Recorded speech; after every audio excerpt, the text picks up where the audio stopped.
سبھی 15 اگست کی دلی مبارکباد پیش کرتا ہوں۔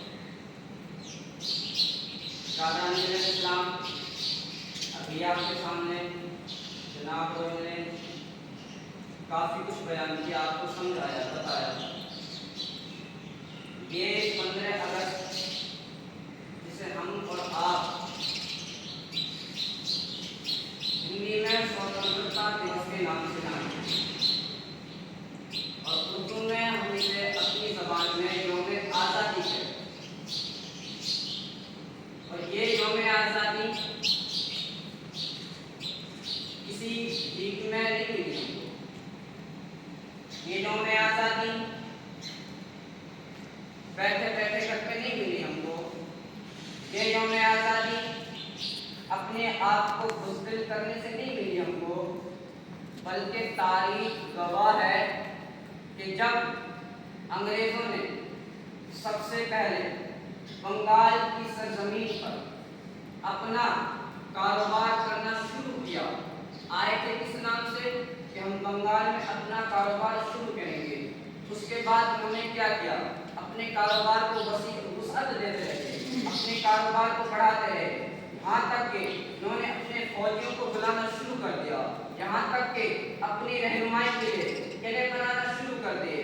اب جو بنگال کا نواب تھا سراج الدین، اس نے پوچھا کہ آخر یہ تو بتاؤ کہ قلعے بنانے کی وجہ کیا ہے؟ انہوں نے وجہ تو کہنے لگے کہ ہمیں اپنا ڈر رہتا ہے، ہمیں خود کا خطرہ رہتا ہے کہ کہیں کوئی ہمارے مال کو غصب نہ کر لے، کوئی ہمارے مال کو چھین نہ لے، کوئی ہم پر حملہ آور نہ ہو جائے۔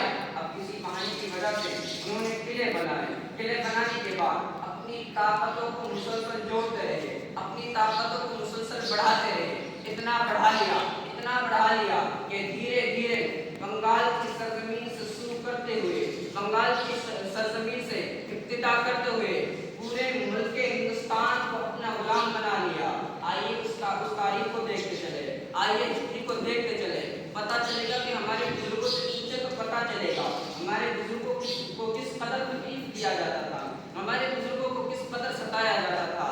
کبھی جزیہ ٹیکس لگایا جاتا، کبھی فاتح کے طرح طرح کے ٹیکس لگائے جاتے، کبھی مزدوروں کو اپنی من مرضی کی کھیتی کے لیے اکسایا جاتا، مجبور کیا جاتا۔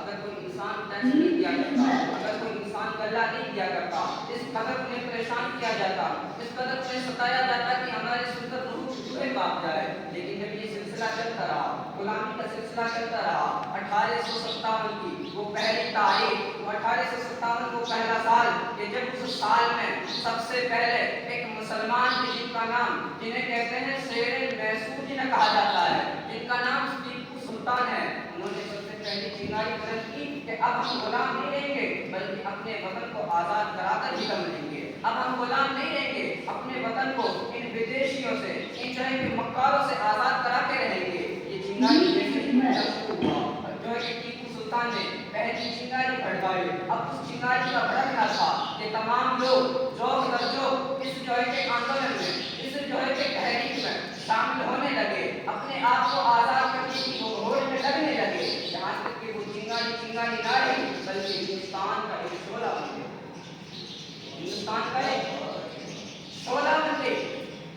لوگوں کے دلوں میں یہ ویسے بھی آ گئی کہ جب تک ہم ہندوستان کو آزاد نہ کرا لیں ہمیں چین نہیں آئے گا۔ اے لوگوں، اگر وہ بھی سوچ رہے تھے کہ ہمارا اچھا جا رہا ہے، ٹیکس بھر لیں گے، کوئی دقت نہیں، تو وہ کیا اگر دوسرے بن کے سوچ رہے تھے تو آج ہم آزاد رہتے۔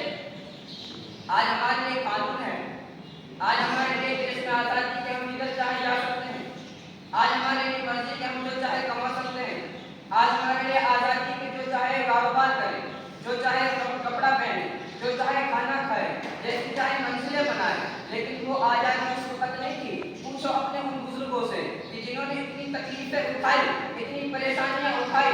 آئیے آپ کو یہ ترنگے کے بارے میں پتہ چلوں جو ہماری شان، ہماری جان ہے۔ اے مسلمان، ہم اپنے نبی کی ترنگے کی عظمت کو کرتے ہیں نا۔ اے مسلمان، ہم اپنے نبی کی ترنگے کو اپنے سینے سے، اپنے نبی کے جھنڈے کو اپنے سینے سے لگائے رکھتے ہیں نا۔ لیکن یاد رکھو، میرے مصطفیٰ کا ترنگا جہاں پہلے نمبر پہ آتا ہے، وہیں پر یہ ترنگا ہمارے دل کی جان بھی ہوا کرتا ہے، وہیں یہ ترنگا ہماری شان ہوا کرتا ہے۔ یہ ترنگا، آئیے اس کے بارے میں آپ کو بتاتا چلوں۔ یہ جو ہے کہ سن 1921 میں حضرت جو ہے کہ مہاتما